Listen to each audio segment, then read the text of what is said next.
vous avez en face de vous des policiers ou des gendarmes, comme j'ai pu l'avoir, qui m'expliquent qu'ils ne rentrent plus dans les cités parce qu'ils ont des ordres, voilà, et que s'ils rentrent, eh bien tout ce trafic va être mis à mal, et donc ça va, comment dire, partir en émeute, et donc pour éviter à tout prix cela, eh bien on refuse de voir et on abandonne les cités à ce type de grand trafic. Donc vous n'auriez pas les moyens de faire véritablement changer les choses? Pas à la région, pas à travers la région, au niveau national bien sûr, parce qu'il y a un manque de volonté politique, une forme d'électoralisme aussi, et de lâcheté, disons-le franchement. En revanche, on peut agir sur la sécurité des L'électoralisme, ça veut dire quoi?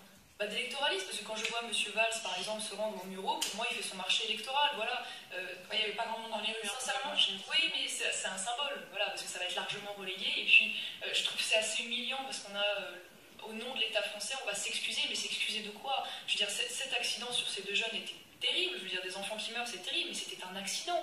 Les policiers n'étaient pas responsables. En réalité, ça a servi de prétexte pendant des semaines à des voyous, et même à des racailles, de brûler, de casser, d'agresser, même de tuer, parce qu'il y a des morts quand même là-dedans, et l'État français va s'excuser de cela. Alors que les banlieues françaises, c'est le territoire probablement français qui suscite le plus d'intérêt politique, le plus d'intérêt médiatique, c'est des centaines de millions d'euros investis, mais je peux vous dire, si les campagnes françaises avaient le dixième de ça, mais ils seraient ravis. Donc en gros, ce qui s'est passé il y a 10 ans, c'est de leur faute.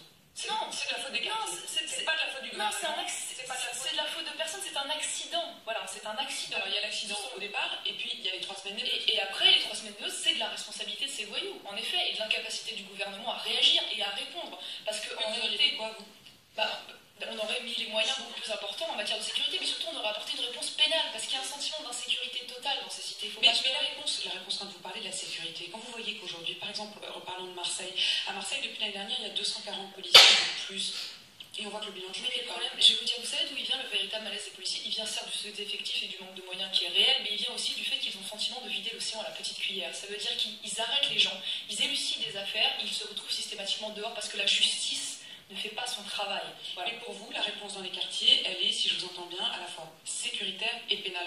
Mais il n'y a pas de question économique, sociale. Il y a aussi, alors je rappelle quand même que dans ces cités, on est souvent dans des bassins d'emploi qui sont particulièrement bien desservis. Moi, je pense que l'un des problèmes également, c'est la concentration migratoire. Et ça, le problème, c'est qu'on peut difficilement y répondre lorsque le flux continue d'arriver perpétuellement. Je veux dire, on pourrait... Mais ne parlons pas du flux qui arrive, parlons de ceux qui sont... Oui, mais c'est important, parce que moi, vous voyez avec ceux qui sont... Bien sûr, le problème, c'est qu'on pourrait permettre plus de mixité si on n'avait pas cette espèce de tonneau des Danaïdes qui se remplissait en permanence. Parce que si c'est pour permettre, je veux dire, plus de mixité, mais que dans le même temps, la concentration continue de s'accélérer avec un flux continu, on n'y arrivera jamais.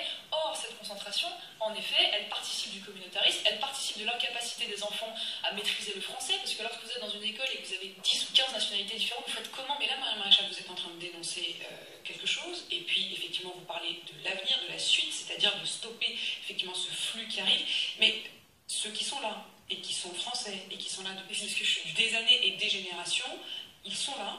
Comment est-ce que vous pouvez les aider, ou pour en tout cas accompagner ce que vous appeliez tout à l'heure l'assimilation, l'intégration? C'est précisément ce que je suis en train de vous dire là. C'est-à-dire que je pense que déjà, il faut avoir une politique en matière de sécurité beaucoup plus exigeante. Donc la réponse, elle est sécuritaire. Entre autres, mais il faut également permettre d'un point de vue éducatif, parce que comme je vous le disais, quand vous avez 15 nationalités dans la même école, vous faites comment? Et c'est vrai qu'aujourd'hui, on a abandonné aussi l'autorité à l'école, on met des profs qui la plupart du temps sont en début de parcours, parce que dès qu'ils peuvent, eh bien, ils se permettent d'aller se muter ailleurs, ce qui paraît légitime, parce que c'est devenu totalement infernal. Il y a eu un abandon de l'État total, mais c'est pas en allant s'excuser de choses dont on n'est pas responsable, parce qu'il faut arrêter de dire que l'État français organise l'apartheid. Enfin, est-ce que M. Valls sait ce que c'est que l'apartheid quand même?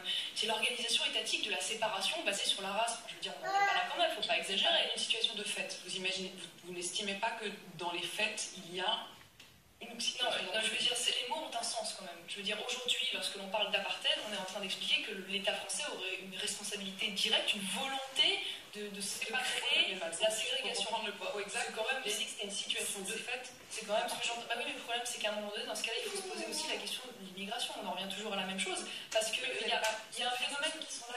Vous n'allez pas les renvoyer?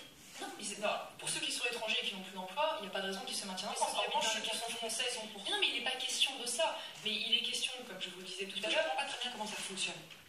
Comment ça? Comment ça fonctionne? Comment vous arrivez à trouver? Alors, je vais vous dire franchement, je pense qu'il faut changer de symbolisme et de prisme de réflexion. Ça veut dire qu'à un moment donné, on considère que... On les ouvre ces quartiers, on les mélange Alors, je vais vous répondre. Je pense qu'il faut sortir de la culture de l'excuse. Voilà, je vous dis ça pourquoi? Parce qu'à un moment donné, on est en train de tout justifier de l'échec de ces quartiers en disant voilà, c'est la société qui est responsable, ils sont victimes. On pourrait quand même se poser la question dans des territoires français. C'est la logique du mea culpa, vous n'en voulez plus. Voilà, où la pauvreté est réelle, c'est-à-dire alimentaire, le fait des gens qui ne savent pas s'ils vont pouvoir payer leur eau, leur électricité, leur chauffage, de savoir pourquoi dans ces quartiers-là, eh bien, les voitures ne sont pas brûlées. Et là, on en revient à l'abandon aussi d'imposer notre mode de culture et nos lois dans ces quartiers, d'avoir abandonné ces quartiers aux trafiquants de drogue et aussi à la faillite du système éducatif.